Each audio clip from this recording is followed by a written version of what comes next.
Merci de cet accueil et merci de me donner l'occasion de prendre la parole dans cet amphi où j'ai tant de bons souvenirs, d'autres moins bons aussi. D'ailleurs, enfin, c'est merveilleux d'être ici parmi vous. Alors, je suis juste venu vous présenter quelques évidences et rappeler pour quelles raisons la presse, à mon sens, était indispensable à la démocratie et au-delà à la liberté. Alors, d'abord, il faut d'abord comprendre, me semble-t-il, à quoi correspond la méfiance à l'égard de la presse. Que signifie la méfiance à l'égard de la presse? Qu'on nous ment, qu'on nous trompe, qu'on nous dupe. La haine de la presse procède d'un désir de voir plus clair, de se libérer de toute influence extérieure, de reconquérir sa liberté de jugement face à ceux qui vantent un monde que je déteste et qui croient m'expliquer la vie sans vivre la même vie que moi. La haine de la presse, il faut bien le comprendre, est un sentiment agréable. C'est un sentiment libératoire qui procède de la certitude, de l'illusion, qu'on est plus libre quand on pense tout seul que quand on est aidé dans cette tâche par des prescripteurs d'opinion. Autrement dit, la haine de la presse, c'est une servitude qui se vit comme une liberté. C'est une soumission qui se vit comme un affranchissement. Et il faut prendre la mesure du sentiment de s'affranchir qui accompagne le geste même de se soumettre. Alors, 3 illusions sont au principe d'un tel sentiment. Illusion numéro 1. L'illusion qu'on pense par soi-même quand on pense tout seul. Or, quand on pense tout seul, on ne pense pas par soi-même, on pense comme tout le monde. Le sentiment d'être seul de son camp, c'est un affect de mouton qui pense et agit comme tout le monde avec l'impression d'être original. Le meilleur exemple qu'on puisse en donner, vous savez, ce sont ces gens qui disent « Oh, moi qui n'y connais rien, je suis libre de vous donner mon avis » juste avant d'enfoncer une porte ouverte. Comme si l'ignorance était un gage de pureté, comme si l'inculture était une absence de préjugés. Or, c'est exactement l'inverse qui se passe. Penser tout seul, c'est penser comme tout le monde. L'ignorance nous identifie les uns aux autres. C'est le savoir qui nous distingue. La deuxième illusion, c'est l'illusion selon laquelle les experts auraient dérobé le savoir dont ils disposent. C'est l'illusion selon laquelle les experts, entre guillemets, disposent comme d'un pouvoir du savoir qui s'exerce aux dépens de ceux qu'on maintient dans l'ignorance. Alors, une telle illusion a donné, par exemple, le complotisme, qui se présente très exactement comme une contre-expertise. Mais ça a donné aussi les démagogues, qui présentent le complotisme comme un désir de connaissance, ou un début de connaissance. Cette illusion, l'illusion que les experts ont dérobé le savoir dont ils disposent, donne plus généralement des arguments très faibles comme « la presse est aux mains de 9 milliardaires ». À quoi on a envie de répondre « et quoi, eût-il mieux valu qu'elle appartint à l'État ?» Et à quoi on a envie de répondre également en portant témoignage qu'à franc-tireur en tout cas, on peut parfaitement écrire tout ce qu'on veut sans recevoir le moindre coup de fil ou le moindre coup de pression.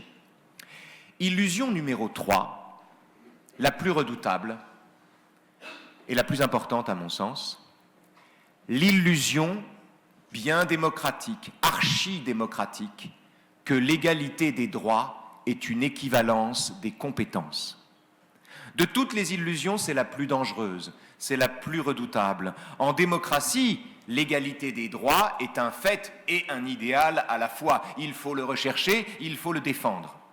Mais l'égalité des compétences est une utopie et une folie qui débouche sous la révolution culturelle sur l'assassinat des professeurs en place publique et qui prend la forme au quotidien de gens qui font la morale à leur médecin après avoir été sur Google. Vous savez, comme si 10 minutes sur Doctissimo valaient 10 années d'internat.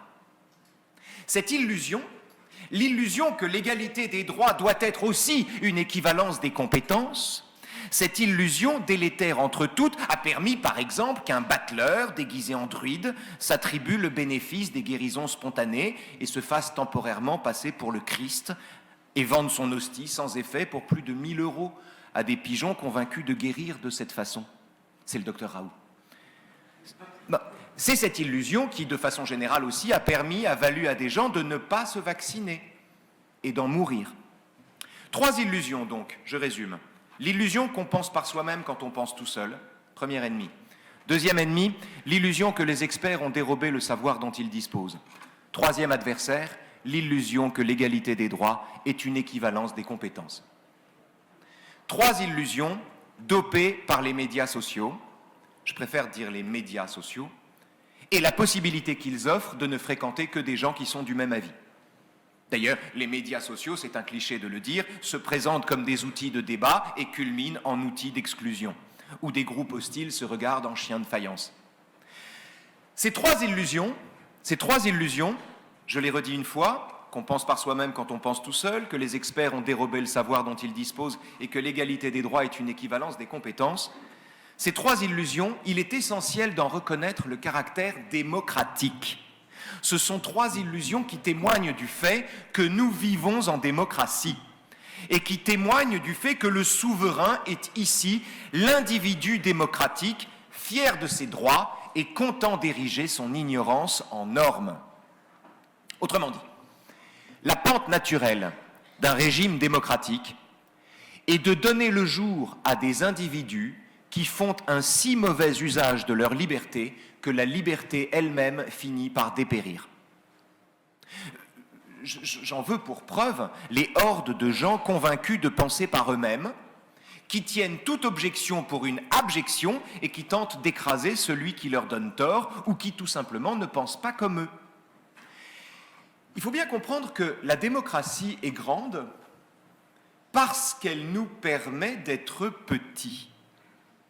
La démocratie est grande parce qu'elle nous permet d'être médiocres.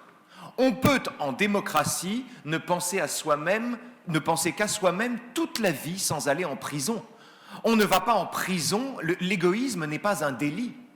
Vous pouvez toute votre vie en démocratie, si vous payez vos impôts, être un parfait connard. Vous n'irez pas en prison pour ça. La connardise n'est pas un crime. L'égoïsme absolu n'est pas un crime. Et la démocratie est grande de permettre tant de médiocrité. Vivre en démocratie, c'est vivre dans un monde où on a le droit d'être égoïste. Mais l'abus du droit que nous avons de ne penser qu'à nous-mêmes débouche sur la suppression de cette liberté. Or, les démocraties sont désormais remplies de gens méfiants qui croient s'informer par eux-mêmes quand ils avalent la soupe d'un démagogue. Alors, comme les partis politiques, auxquels on reproche leur verticalité, la presse paraît la victime expiatoire, toute trouvée, d'un nouveau rapport de force démocratique qui a tourné à l'avantage de l'individu, c'est-à-dire à l'avantage des meutes. Et pour cause, qu'est-ce que c'est que lire un journal ? Je prends juste cet exemple. Lire un journal, je prêche pour ma paroisse. Lire un journal, c'est quoi ? C'est entendre un autre discours que le sien.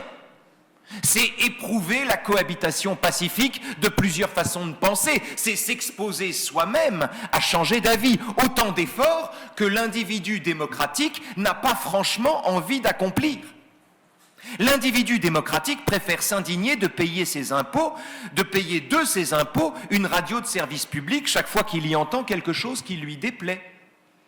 D'ailleurs, il faut revenir sur ce malentendu. Il y a un malentendu sur le service public. Vous savez, le service qu'on paye avec nos impôts n'est pas une prestation. C'est la garantie que toutes les opinions, par exemple, y seront représentées. On ne paye pas la redevance. Payez pas la redevance comme on achète quelque chose. Le citoyen n'est pas le client du service public de la radio ou de la télévision.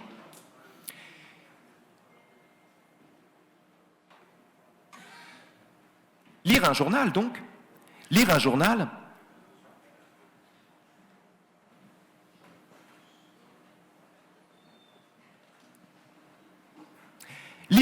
donc, et un journal qui ne pense pas comme soi, c'est accomplir un petit effort dont dépend la liberté collective. La liberté collective augmente chaque fois qu'on fait l'effort d'envisager la vérité d'en face, de penser à la place de l'autre, d'élever ses objections au rang d'argument et de mettre la vérité en partage. La liberté collective diminue chaque fois que des opinions qui se prennent pour la vérité s'aboient à la figure. La liberté collective augmente chaque fois que l'on développe le paradigme de la contradiction, qui consiste à tenir le désaccord pour une chance ou une richesse, à s'entendre pour ne pas s'entendre. La liberté collective augmente chaque fois qu'on fait de la contradiction. La liberté collective diminue chaque fois qu'à la contradiction se substitue l'opposition stérile de points de vue qui n'existent que par la détestation de l'autre. C'est en cela qu'il n'est pas de liberté ni de démocratie véritable sans la presse. Il n'est pas de liberté ni de démocratie véritable sans le filtre d'une expertise qui informe, c'est-à-dire qui donne une forme. Sans le filtre d'une expertise ou sans l'effort qui consiste à apprendre d'un autre et à comprendre qu'on pense mal quand on pense tout seul. C'est pour ça qu'il n'y a pas de liberté sans intermédiaire, sans médiateur, qui transforme le savoir brut en argument, ce qu'on appelle littéralement informer, et qui introduisent les éléments nécessaires à l'éventuelle fixation d'une opinion. Alors, la tentation d'ubériser la presse, vraiment, est une tentation démocratique qu'il faut combattre pour le salut même de la démocratie. Je vous mentirais par omission si je n'abordais pas plus rapidement le second danger qui pèse sur la presse et qui est l'autocensure et qui culmine dans une expression qui est un combo de tout ce qu'on peut dire de plus détestable à mon sens, l'expression suivante: ce n'est pas le moment de jeter de l'huile sur le feu. J'attire votre attention sur la dégueulasserie de cette expression, sur l'infâme dégueulasserie de cette expression, l'insondable, l'abyssale dégueulasserie de cette expression. D'abord, les gens qui vous disent « c'est pas le moment de jeter de l'huile sur le feu », on a envie de leur dire « quand est-ce que ce sera le moment ?» Les gens disent « c'est pas le moment ». Dans ce contexte, ce sont les contextualisateurs. Dans ce contexte, on ne va pas jeter de l'huile sur le feu, c'est pas le moment. On ne va pas publier les caricatures du prophète dans ce contexte. Donc, on a envie de demander à quel moment le contexte sera-t-il suffisamment favorable pour qu'on publie les caricatures du prophète. C'est-à-dire, dans quel monde idéal les gens seront suffisamment sages pour faire définitivement la différence entre le blasphème et le racisme et rire ensemble d'une bonne blague.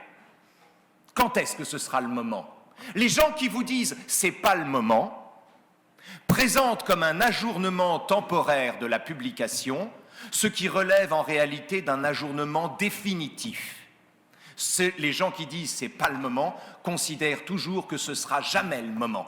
Dire « c'est pas le moment », c'est de la censure. C'est de la censure qui se fait passer pour de la pondération. Et alors, les gens qui vous disent « c'est pas le moment de jeter de l'huile sur le feu », oublie une évidence qu'il convient de rappeler ici, qui me paraît importante, c'est que, le problème, c'est pas l'huile. Le problème, c'est le feu. Quand un journal satirique caricature le prophète, il rend fou les fanatiques et il dérange les lâches. Bref, il jette de l'huile sur le feu. Mais quand on présente ce journal comme raciste et qu'on le compare à des fanzines d'extrême droite, quand on arme idéologiquement les gens qui n'attendent qu'un prétexte pour passer à l'acte, on jette du feu sur l'huile, ce qui est beaucoup plus grave. Il y a une grande différence. Donc, j'en termine. Ce n'est pas le moment de jeter de l'huile sur le feu, c'est un combo de l'infamie. J'ai presque fini, résumons-nous. La haine de la presse est un mouvement profondément démocratique. Et je crois qu'il est essentiel de marquer ce point. La haine de la presse, la façon dont on déteste la presse, les raisons qu'on se donne pour cela, les sentiments qui accompagnent une telle décision, tout cela est profondément démocratique. Ce sont des affects démocratiques qui reposent sur l'illusion qu'on gagne en liberté chaque fois qu'on récuse une autorité.